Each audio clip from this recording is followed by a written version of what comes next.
Hi students, നിങ്ങൾ 2022 NEET എഴുതാൻ പോകുന്നവരാണോ? നിങ്ങൾ ഇത്രയും ദിവസം പഠിച്ചുകൊണ്ടിരുന്നത് തിയറി പോർഷൻ ആയിരിക്കാം, അതുപോലെ തന്നെ നിങ്ങൾ ആ ക്വസ്റ്റ്യൻസ് എല്ലാം ചെയ്ത് പഠിച്ചിട്ടുണ്ടാകാം. ഒരു മോക്ക് ടെസ്റ്റ് നിങ്ങൾ എഴുതി നോക്കിയായിരുന്നു. നിങ്ങൾ അങ്ങനെ ഒരു മോക്ക് ടെസ്റ്റ് എഴുതുന്നത് കൊണ്ട് എന്താണ് നിങ്ങൾക്കുള്ള ബെനിഫിറ്റ് എന്ന് ആദ്യം അറിയുക. നമ്മൾ എക്സാക്ട് നീറ്റ് പാറ്റേണിന്റെ ഒരു എക്സാം അതുപോലെ എഴുതുന്നു. എങ്ങനെയാണ് നിങ്ങൾ നീറ്റ് ഹാളിലേക്ക് പോകുന്നത്? നിങ്ങൾക്ക് അറിയാം, ഡ്രസ് പാറ്റേൺസും കാര്യങ്ങളെല്ലാം ഉണ്ട്. പല രീതിയിലും നിങ്ങൾ കാണാറുള്ളതാണ് ന്യൂസുകളിൽ. നീറ്റിന് പോകുമ്പോൾ എന്തൊക്കെയായിരിക്കണം നിങ്ങൾക്ക് വേണ്ടതും പല എക്സ്പീരിയൻസും അറിയുന്നത്. അതുപോലെ തന്നെ അതിന്റെ അതേ എക്സ്പീരിയൻസിൽ നിങ്ങൾക്കൊരു മോക്ക് എക്സാം വരുന്നു.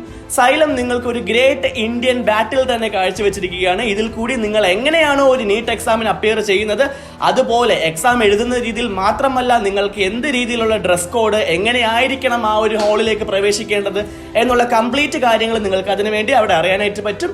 നിങ്ങൾ XYLEM സ്റ്റുഡൻ്റ് ആണെങ്കിൽ ഈ ഒരു എക്സാം നിങ്ങൾക്ക് ഫ്രീ ആയിരിക്കും. ഇനി നിങ്ങൾ അല്ല എന്നുണ്ടെങ്കിൽ നിങ്ങൾക്ക് ചെറിയ ഒരു എമൗണ്ടിൽ ഈ ഒരു എക്സാമിന് രജിസ്റ്റർ ചെയ്യാവുന്നതാണ്. ജൂൺ 15 വരെ നിങ്ങൾക്ക് രജിസ്ട്രേഷൻ സമയമുണ്ട്. അത് കഴിഞ്ഞ് നിങ്ങളുടെ ഒന്നാമത്തെ എക്സാം ജൂൺ 19 വരുന്നത്. അതിനുശേഷം ഒരു സീരീസ് ഓഫ് എക്സാംസ് നിങ്ങൾക്ക് ഇതിനു ശേഷം ഉണ്ടാകുന്നതായിരിക്കും. അപ്പോൾ ഓരോ എക്സാംസ് കഴിയും തോറും നിങ്ങളുടെ നിലവാരം നിങ്ങൾക്ക് നോക്കിക്കൊണ്ടിരിക്കാം. എങ്ങനെ നമുക്ക് മുന്നോട്ട് പോവാം, ഏത് രീതിയിൽ പഠിക്കാം എന്നുള്ള കാര്യങ്ങളെല്ലാം നിങ്ങൾക്ക് നോക്കി ഇപ്രാവശ്യത്തെ നീറ്റ് നിങ്ങൾക്ക് ഉറപ്പായിട്ടും ക്രാക്ക് ചെയ്തെടുക്കാം. അടുത്ത വർഷം നിങ്ങൾ ഏതെങ്കിലും ഒരു മെഡിക്കൽ കോളേജിലെ MBBS അഡ്മിഷൻ എടുക്കുന്നതായിട്ട് സ്വപ്നം കാണുക.